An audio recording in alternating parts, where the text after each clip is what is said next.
विपक्ष आंदोलन की बात कर रहा है, मगर जो कृषि कानून है उनके कंटेंट के बारे में और उनके इंटेंट के बारे में विपक्ष नहीं बोल रहा है। तो मैंने सोचा आज प्रधानमंत्री जी को खुश करें और जो 3 किसान के बिल हैं, खेती के बिल हैं, उनके कंटेंट का और इंटेंट का की बात करें। हाँ, बजट पे बोलेंगे। आप शांत हो जाइए प्लीज। मालूम है किसान का मुद्दा भी बजट का मुद्दा है, आप उनका आदर कीजिए।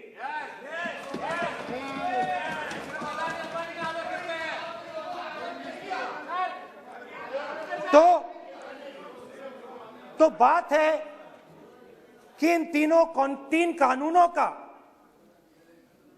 कंटेंट और इंटेंट क्या है। तो पहले कानून का कंटेंट, कोई भी व्यक्ति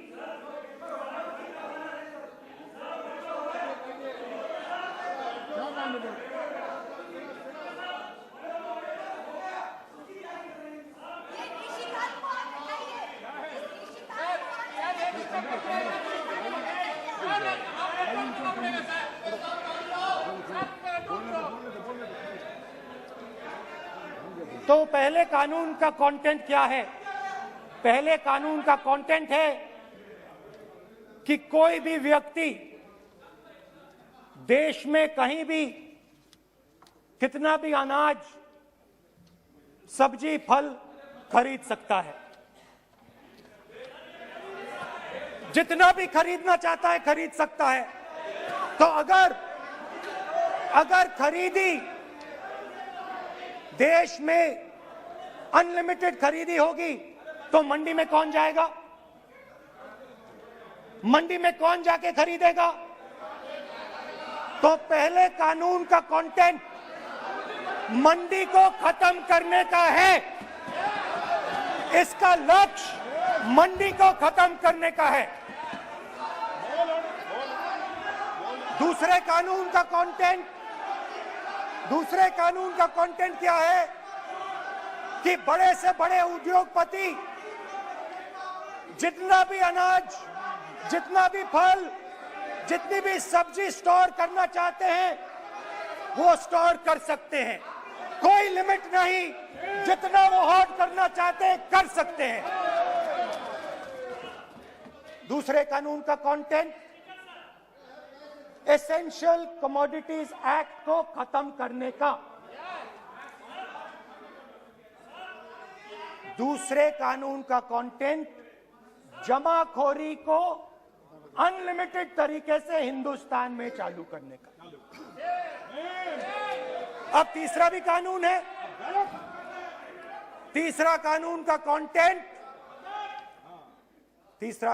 कंटेंट जब एक किसान हिंदुस्तान के सबसे बड़े उद्योगपति के सामने जाकर अपने अनाज के लिए, अपनी सब्जी के लिए, अपने फल के लिए सही दाम मांगे तो उसे अदालत में नहीं जाने दिया जाएगा। तीसरे कानून का कंटेंट आपको याद होगा,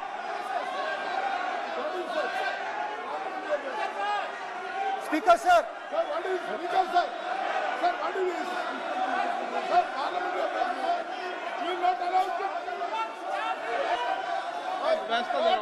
डरते क्यों? सुनो, तू हिलिया सब सुन अपने।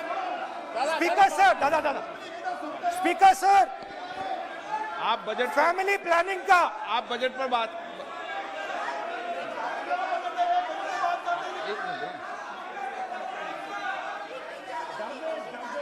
सर, सालों पहले सालों पहले फैमिली प्लानिंग का एक नारा था, आपको याद होगा, हम दो हमारे दो। अब मैं इंटेंट की बात करता हूं, कानून के इंटेंट की बात। आज क्या हो रहा है, जैसे कोरोना दूसरे रूप में आता है, वैसे ही ये नारा दूसरे रूप में आया है। आज इस देश को 4 लोग चलाते हैं। आप बजट पर चर्चा कर लें। बजट पे कर रहा हूं सर, बजट पे आ रहा हूं। 4 लोग चलाते हैं, हम दो बता दिया। और हमारे दो। जैसे उस टाइम नाम सब जानते हैं, नाम सब जानते हैं। नो आप बोलो। आप डिस्टर्बेंस मत हम करिए। दो हमारे दो। ये किसकी सरकार है? हम दो हमारे दो की। माननीय सदस्य इधर। तो आप आसन को पहले संबोधित करें। कानून का इंटेंट बताता हूं। आप आसन को संबोधित करें। पहले कानून का इंटेंट माननीय सदस्य, आप आसन कि को हमारे संबोधित दो करें। मित्रों में से एक जो सबसे बड़ा मित्र है, उसको पूरे हिंदुस्तान के अनाज, फल और सब्जी को बेचने का अधिकार। यह है पहले कानून का इंटेंट। नुकसान किसका होगा? नुकसान ठेले वालों का होगा, नुकसान छोटे व्यापारियों का होगा, नुकसान जो लोग मंडी में काम करते हैं, लाखों लोग, उनका होगा। अब चलिए दूसरे कानून की इंटेंट की बात करते हैं। दूसरा कानून का इंटेंट दूसरे मित्र की मदद करने का है।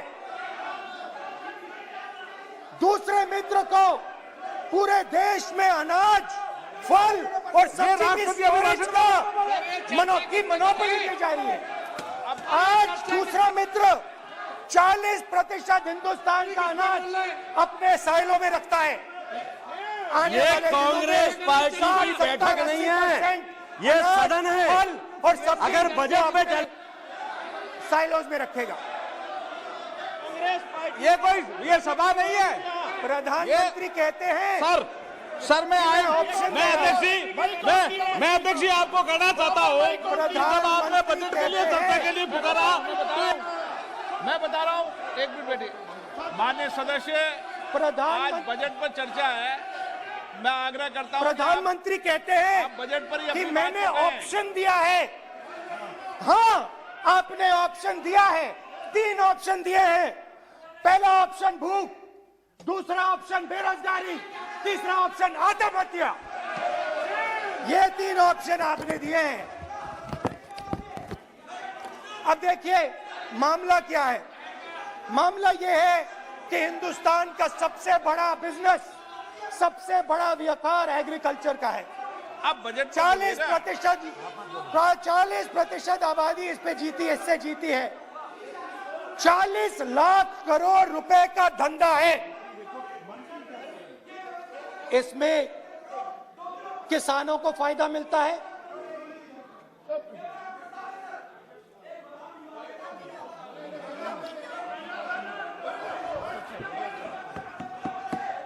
तो दूसरे कानून का थोड़ा मैं इंटेंट समझा देता हूं। दूसरे कानून का इंटेंट है, पानी दो, पानी गिर जाएगा, पानी दो। दूसरे कानून का इंटेंट है कि एक व्यक्ति को आप पूरे देश के अनाज की स्टोरिंग की मोनोपोली दे दो, और जब किसान अपने अनाज के लिए सही दाम मांगने जाएगा तो जिसके पास स्टोरेज की मोनोपोली होगी वो मार्केट में अनाज डालेगा और किसान से कम पैसे में खरीद करेगा। और जब वही किसान कंज्यूमर बन के अपना ही माल खरीदने जाएगा तो वही व्यक्ति अपने गोदाम से अपने जब गोदाम बजट में पे चर्चा है सर, बजट पे चर्चा है, राष्ट्रपति अभी भाषण पे आपने चर्चा समाप्त कर दी, प्रस्ताव पास करके राष्ट्रपति जी को भेज दिया, अब उसी पे चर्चा करके राष्ट्रपति जी का भी और आपका भी अपमान कर रहे हैं सर, ये आपका भी अपमान कर रहे हैं, सदन का भी अपमान कर रहे हैं सर ये। कि इस देश की जो रीढ़ की हड्डी है, किसान, मजदूर, छोटे दुकानदार, व्यापारी, उस रीढ़ की हड्डी को तोड़ के टुकड़े टुकड़े करके दो मित्रों को दे दो। Sir rule 218 sir rule 218 sir rule sir the debate on appropriation bill shall be restricted. The debate on appropriate bill shall be restricted to the matters of the public importance or administrative clausely employed in the grants covered by the bill which have not already been raised while the relevant demands of grants were under consideration. I would like to remind him that he should restrict his speech to the budget. Number 2, and he is claiming that 40% of the groceries and other things, vegetables, they are kept in Adani's and Ambani's place. Let him prove that. Where from? He should place it on the table. He should place it on the table. Where can he get all these documents? Where statistics कहाँ से आए? इसको authenticate करना है. Record में नहीं जाएगी. चलिए बैठिए. आप बोलने दे रहे हैं क्या? सर आपने माइक बंद कर दिया. बोलने दीजिए. बैठिए. माइक बंद कर दिया सर आपने. सर बैठिए. आप क्यों डिस्टर्बेंस कर? आप बोलने दीजिए ना. आप कोई रूल बता रहे हैं क्या? आप कोई रूल बता रहे हैं? अधीर रंजन जी, अधीर रंजन जी, अधीर रंजन जी को बता जाए. अधीर रंजन जी. Sir, 2214. Sir, rule 214. Sir, discussion of a general character. Sir, discussion of a general character may be allowed on the motion or any amendment moved thereto, but the details of the grant shall not be discussed further than is necessary to develop the general point. Sir, discussion on general point is allowed. So discussion, it is the discussion on general point. Discussion of general point is allowed in the rule book. Discussion of general point. अच्छा budget में क्या agriculture मुद्दा नहीं है? Budget में क्या agriculture मुद्दा नहीं है? तो बजट में जब एग्रीकल्चर मुद्दा है तो बजट में क्यों चर्चा नहीं हो सकता एग्रीकल्चर? दादा, My point of order is simple. You listen to this, sir. Please. 349. It says, while the House is sitting, a member, 2, shall not interrupt any member while speaking by disorderly expression or noises or in any other disorderly manner. While Honorable Member Rahul Gandhi is speaking, तब तो जिन्होंने disturb कर रहा है, अब कोई